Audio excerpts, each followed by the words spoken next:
వైఎస్ఆర్సీపీ అధికారంలోకి వస్తే పేదలకు సరైన న్యాయం సాధ్యమని పెదకూరపాడు శాసనసభ్యులు శ్రీ నంబూరు శంకర్రావు గారు అన్నారు. మండల కేంద్రమైన అమరావతిలో ఎన్నికల ప్రచారం నిర్వహించారు. భారీగా తరలివచ్చిన కార్యకర్తలు, అభిమానులతో అమరావతి మెయిన్ రోడ్డులో భారీ ర్యాలీ నిర్వహించారు. ప్రజలను ఉద్దేశించి ఎమ్మెల్యే శ్రీ నంబూరు శంకర్రావు గారు మాట్లాడుతూ వైఎస్ఆర్సీపీ పేదల పార్టీ అని, సీఎం జగన్ మరోసారి ముఖ్యమంత్రి అయితేనే వారికి సరైన న్యాయం జరుగుతుందన్నారు. మరి మీ అందరికీ నేను పనిచేస్తాను అనుకుంటేనే నాకు ఆ ఫ్యాన్ గుర్తు మీద నాకు ఓటేసి దాన్ని గెలిపించండి. మరి ముఖ్యమంత్రి పీఠాన్ని జగన్మోహన్ రెడ్డి గారిని ఎక్కిస్తే పేదవాడికి న్యాయం జరిగితే మన కోసం కాదు, పేదవాడు పిల్లలు చదువుకుంటారు, పేదవాడు ఆరోగ్యం ఫ్రీగా చూపించుకుంటారు. 5 లక్షల నుంచి 25 లక్షల రూపాయల వరకు ఆరోగ్యశ్రీ పెంచాడు ఆయన. ప్రతి పేదవాడు కూడా ఉచితంగా మరి ఆరోగ్య హాస్పిటల్కి వెళ్ళి చేయించుకుంటాడు. ఒక్కసారి ఆలోచన చేయండి. ప్రతి ఒక్కరు పేదవాళ్ళ ఈ పార్టీ కూడా పేదవాళ్ళ పార్టీ అనమ్మా, మీదే పార్టీ. ఒక్కసారి ఆలోచన చేసుకోండి. మరి జగన్మోహన్ రెడ్డి గారు ఒక అవకాశం ఇచ్చారు, రెండో అవకాశం ఇస్తే పూర్తిగా డెవలప్ అయింది. నాకు రెండో కూడా అవకాశం ఇస్తే ఈ ప్రాంతాన్ని పూర్తిగా డెవలప్ చేసి మరి మీ చేతుల్లో పెడతాను. మనలా కనుక పొరపాటు జరిగితే వేరే వాళ్ళ చేతుల్లోకి వెళ్తే జన్మభూమి కమిటీలోకి వెళ్ళి మీరు పోయినసారి లాగే ఇబ్బంది పడతారు. వాళ్ళ దగ్గరికి వెళ్ళి మీరు చేతులు చాపాలి. ఒక్కసారి ఆలోచన చేయండి. మీ అందరూ కూడా జగన్మోహన్ రెడ్డి గారు వాళ్ళు వస్తేనే, మళ్ళా శంకర్రావు ఇక్కడ ఉంటేనే, అనిల్ గారు ఇక్కడ ఉంటేనే మీ అందరికీ న్యాయం జరిగింది. 2019లో ఇచ్చిన ప్రతి హామీని సీఎం జగన్ నెరవేర్చారన్నారు. ఇచ్చిన మాట తప్పకుండా, మడమ తిప్పకుండా కరోనా కష్టకాలంలోనూ సంక్షేమ పథకాలు అందించారన్నారు.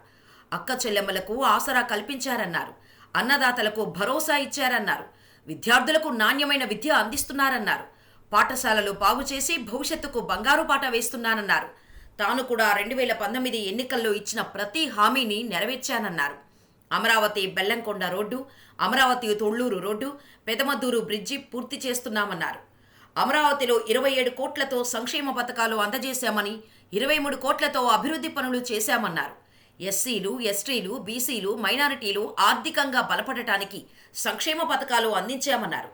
ఆదర అభిమానాలు 2019లో నేను వచ్చినప్పుడు నాకు మీరందరూ కూడా అండగా ఉండి నా విజయానికి మరి మంచి గుర్తింపు తెచ్చిన ప్రతి ఒక్కరు కూడా, అన్నదమ్ములందరికీ కూడా, అక్క చెల్లెలకి అందరికీ కూడా నా హృదయపూర్వక అభినందనలు. మరి అలాగే 2019లో నేను ఏం చెప్పానో అవన్నీ కూడా నెరవేర్చడం కుదిరింది.